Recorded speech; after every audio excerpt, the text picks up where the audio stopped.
Number one అంటారు. అసలైన number 1 Guru Kashi university.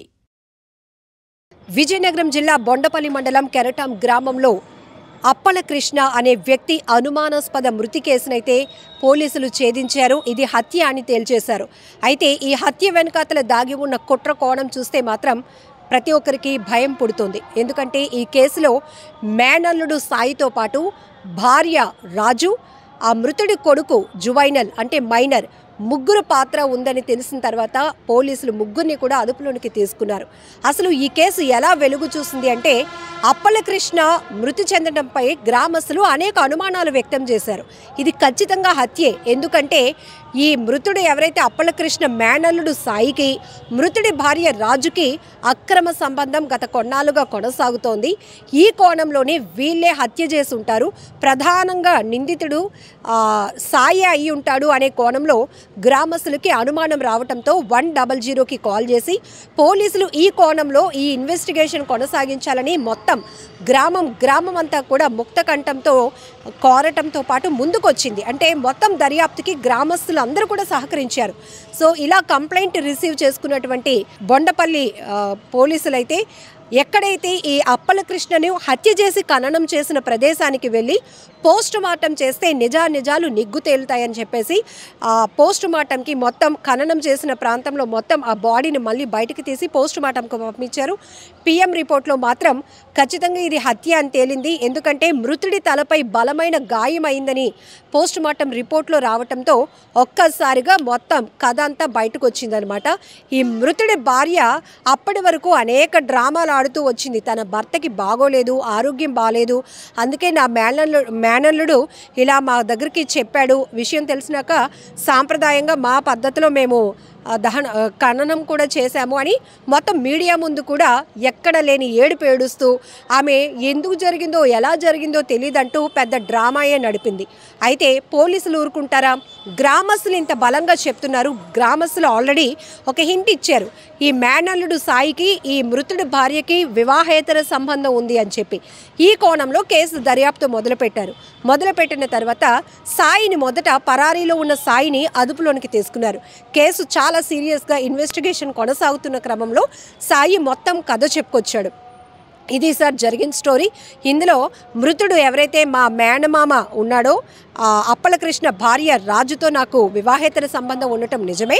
అయితే ఈ హత్య కోణంలో మృతుడి కొడుకు మైనర్ అయినటువంటి జువైనల్ ఆయన కూడా ఆ అబ్బాయి పాత్ర కూడా ఉంది. ఎందుకంటే ఇలా నేను రాఖీ పండుగ రోజు మా మామయ్యని బయటకు తీసుకెళ్ళాను, సరదాగా మందేద్దామని ఇద్దరం బయటకు వెళ్ళాము.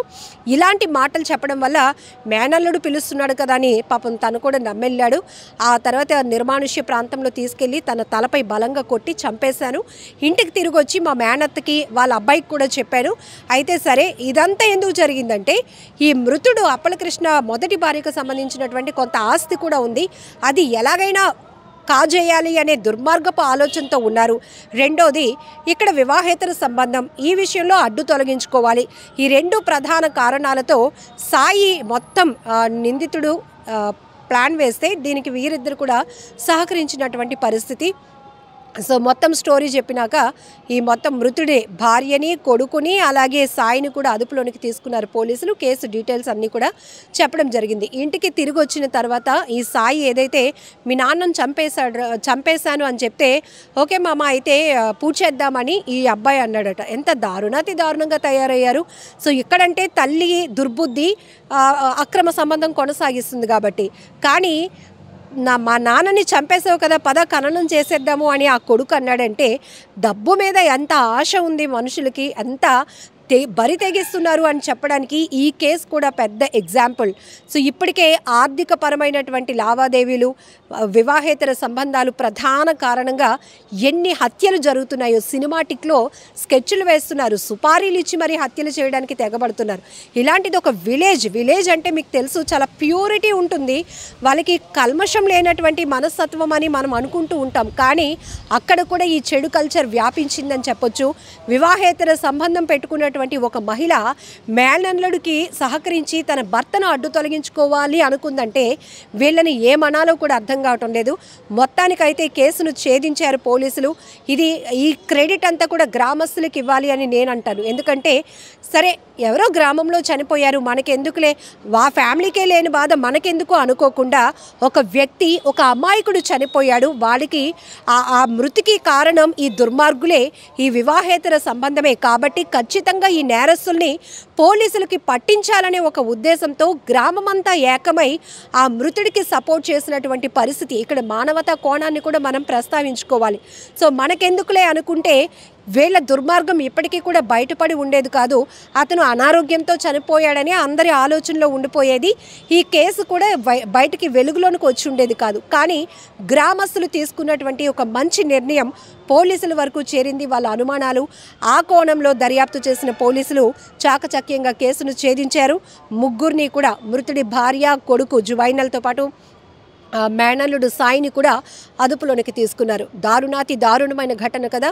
సో ఈ కేసుకు సంబంధించి పూర్తి డీటెయిల్స్ చూసిన తర్వాత మీరేమనుకుంటున్నారో కూడా కామెంట్ బాక్స్లో మెన్షన్ చేయండి. And for more videos, Please subscribe to iDream. Please subscribe to iDream. Please subscribe iDream. And please subscribe to iDream. For more videos, subscribe to iDream. please like, share and subscribe to the channel. Congratulations, iDream. Subscribe to iDream. Subscribe to iDream. So subscribe to iDream Media. iDream की iDream team अंदर की huge congratulations. Please subscribe iDream Media. Please subscribe to iDream. Subscribe iDream. Please subscribe to iDream. iDream అంటే నా కళల channel subscribe చేసుకున్న నోరు తిరుగుతలేదు. మీరైతే గంట గుర్తు కొట్టండి. For more such videos, please subscribe to iDream. Subscribe to iDream. Please subscribe to iDream. Please subscribe iDream Media. Please do subscribe to iDream. Please subscribe to iDream Media. For best entertainment and information, please subscribe iDream. And don't forget to subscribe to iDream.